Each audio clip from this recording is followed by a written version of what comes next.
তাদের সাথে কথা শোনা যায় না অফিসের লোকের সাথে। যে এটা ভুল হয়েছে টাকাটা আছে। এই ধরনের ভুল করার কোনো সুযোগ নেই। অমুক অমুক টেবিলে যান, দোতলায় যান, তিনতলা যান, সারের দ্বারা যান, কি একটা আমাদেরকে হয়রানি করতেছেন। আমি টাকা পরিশোধ করে তারপর যদি আমাদের আবার বিলে 16 আনা গোনা লাগে, তাই বিল কাগজ না থাকলে তো আমার এই 44,747 টাকা আমার এই 87 টাকা আমার দেওয়া লাগবে আবার। আপনার সেই বিল 2 মাস পর কিভাবে আসে? মানে এটা সার্ভার সমস্যার কারণে হইতে পারে। সার্ভারের সমস্যা না, এটা আপনার সমস্যা। এই টাকাটা আপনি নিয়ে নিয়েছেন না, এটা তো পোস্টিং আছে, এখন দেখলে তো আমি পোস্টিং পাবেন না। পোস্টিং দেওয়া হয়েছে কবে? সে আর গ্রাহক আসার পর যেই আপনার কাছে রাগারাগি করছে, ওর পর আপনি আসলে বিলটা আবার পেমেন্ট করছেন। কিন্তু 2 মাস কেন আপনার পকেটে রাখলেন টাকাটা, সেটা আমি বলছি। না, এটা তো পোস্টিং হয়ে গেছে, যে কোনো সার্ভারের কারণে চেষ্টা করেন ভাই, আপনি 2 মাস কেন টাকাটা পকেটে রাখলেন সেটা আমি বলছি। পকেটে রাখার কোনো কথা না। এমন তো না। না, এটার জন্য একটা ভুল বোঝাবুঝির জন্য বিলটা পোস্টিং হয়, টাকাটা ছিল। বলে না ঠিক কি ভুল বোঝাবুঝি হয়েছে যার কারণে আপনি টাকাটা পকেটে রাখলেন? না, এই টাকাটা বিলটা হারিয়ে গেছিলো, ঠিক আছে, এই জায়গা থেকে বিলে চলে যাওয়ার পর আমি টাকাটা আমার ক্যাশে রেখে দিয়েছি। ক্যাশে রাখার পর যখন গ্রাহক আসছে তখন বিলটা পরিশোধ করে দিয়েছি। এটা কত টাকা রাখছেন? এই তো এই সেম টাকাটাই দিছে। 42,000 টাকার মতো না? জি। 43,000 টাকা আপনি রাখতে পারেন পকেটে, সেটা না, এটা তো ভুল হলে তো আমাদের রাখতে হয়। বিদ্যুৎ বিল নেওয়া হয়েছে আমার হইলে এই গেল মাসের আগের 2 মাসে আমি 44,787 টাকা বিল আসছে। আমি 44,787 টাকা বিল পরিশোধ করছি। করার পর পরের মাসে যে বিলটা আসছে, পরের মাসে আমার কোনো বকে আসে নাই।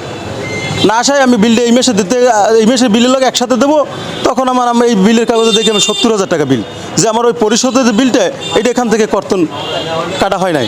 সেক্ষেত্রে আমি ওখানে জিগেলাম, ওনারা আমার বিভিন্ন রকম তালবাকানা করে যে আমি ডিজিএমের দ্বারা যান, অমুকের দ্বারা যান, তমুকের দ্বারা যান।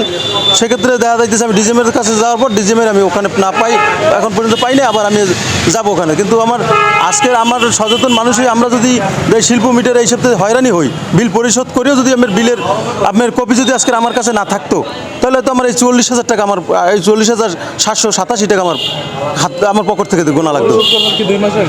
2 মাস আগে আমি পরিশোধ করা, এই তো 2 মাস আগে আমার এই যে পরিশোধ করা আমার ডেট আমার অফিসে দেওয়া, আমার টাকা অফিসে ক্যাশ কাউন্টারে আমি জমা দিয়ে এসেছি। কিন্তু ক্যাশ কাউন্টার আমার এই টাকাটা জমা না দিয়া সে আমার দেখা যাইতেছে আমার পর মাসে আমার যে বিলে আসবে, আমার যদি বকেয়া থাকতো আমার এই মাসে বিলের লগে আমার দিয়ে দিত।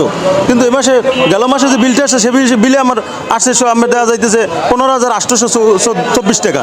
তাহলে আমার এই মাসে যদি আর 15,000 30,000 এই 2 মাসের বিল আমারটা পাইবে, রানিং মাস গেল মাসের, আর আগের 2 মাসের বিল তো আমি পরিশোধ করা, সেটা কাগজ তো আমার কাছে আছে। কিন্তু তা না করে সে আমার এই গেল মাসে বিলে বকেয়া না দেখাইয়া এই লাস্ট এই মাসে রানিং মাসের বিলে আমার বকেয়া দেয়, 3 মাসের বকেয়া দেখাই আমার 70,000 টাকা বিল করছে আমার শিল্প মিটারে। না, মাঝখানে বিলটা বকেয়া নাই, এই তো মাঝখানে বিলটা আমার এই বকেয়া নাই, সেখানে 15,000 টাকা বিল।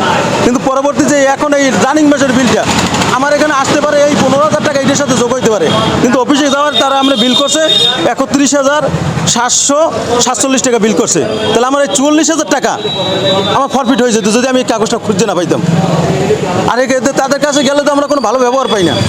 আমরা জনপ্রতিনিধি হয়ে যদি আমাদের এই অবস্থা হয়, তাহলে আমি সাধারণ মানুষ যে কী অবস্থা আছে অফিসে গেলে আপনারা দেখতে পারবেন যে অফিসের কী দুর্ভোগের মধ্যে ভালাইয়া রাখছে।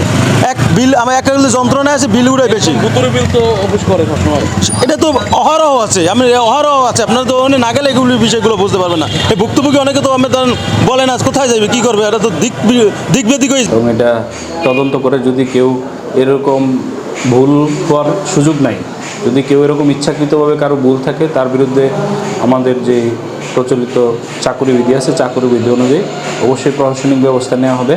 এবং এই ধরনের ভুল করার কোনো সুযোগ নেই। বিশেষ করে ক্যাশ শাখার মতো একটা গুরুত্বপূর্ণ জায়গায় চাকরি করে ভুলের কোনো সুযোগ নেই।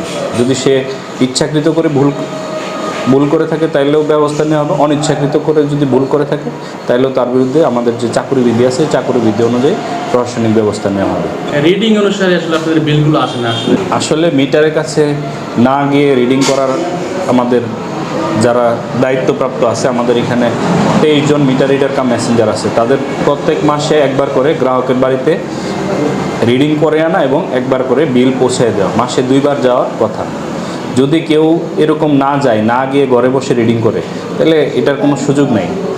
তাদের বিরুদ্ধে আমরা যে আমাদের যদি এরকম সুনির্দিষ্ট কোনো অভিযোগ আপনারা দেন, তাহলে তাদের বিরুদ্ধে আমরা আমাদের চাকুরি বিধি অনুযায়ী প্রশাসনিক ব্যবস্থা নেওয়া হবে। এবং আপনাদের অবগতির জন্য জানাচ্ছি যে ইতিমধ্যে আমরা বেশ কয়েকজনকে শোকজ এবং বহিষ্কারের মতো চাকরি থেকে বহিষ্কারের মতো ঘটনা ঘটেছে এবং এটার কোনো আসলে সুযোগ নেই।